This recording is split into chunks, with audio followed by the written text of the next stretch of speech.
welcome back. Yes, another day, another record high. The S&P 500 breaking through the 1,600 mark today for the first time ever. The index rallying an astounding 140% since hitting its low back in March of 2009. But if you missed this historic move, is it too late to get in? We're doing talking numbers today on the market. On the technical side, Ryan Dietrich is Chief Technical Strategist with Schaefer's Investment Research.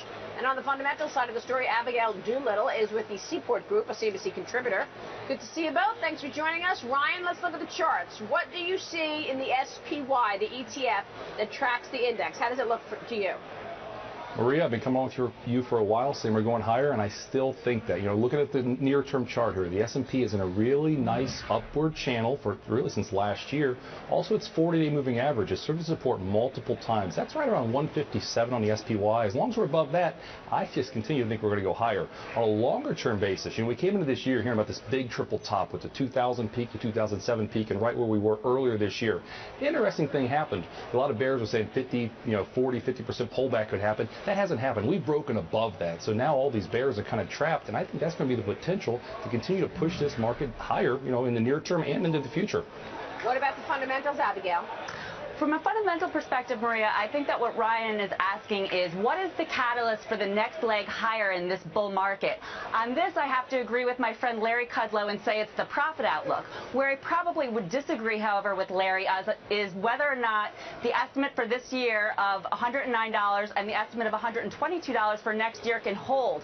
If you look at valuation on the S&P, we're actually in a secular bear market. Peak valuation was at 31 times in 2000. We're now at about 16 times. I do agree with Ryan. I think we could froth up just slightly higher, maybe towards 17 times. But that downtrend actually suggests that we could go into single-digit multiples.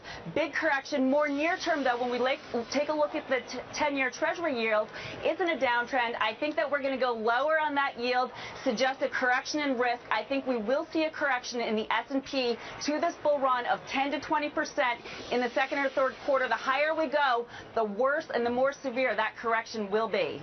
All right, so go ahead. Yeah, I don't see that, Maria.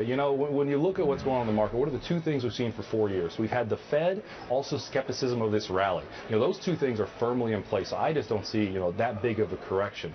Also look at the overall sentiment picture. The AAII poll recently came out. Again, more bears than bulls. On a 10-week basis, the bulls are actually near a 4-year low. I think, too many though, people Ryan, are trying to pick a top. I think that's bullish. I think, Ryan, when we also take a look at this rally since 2009, the entire uptrend has been built of fits and starts. We're now up 20% in a parabolic trend from the November trough.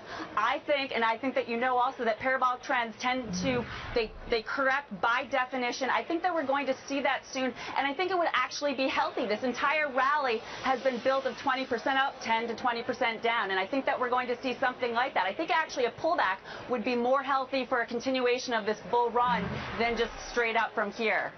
All right, we will leave it there. And fundamentals, obviously, just okay in terms of the economy, but they sure are following the fundamentals today with that jobs report. Thanks to you both. We appreciate you.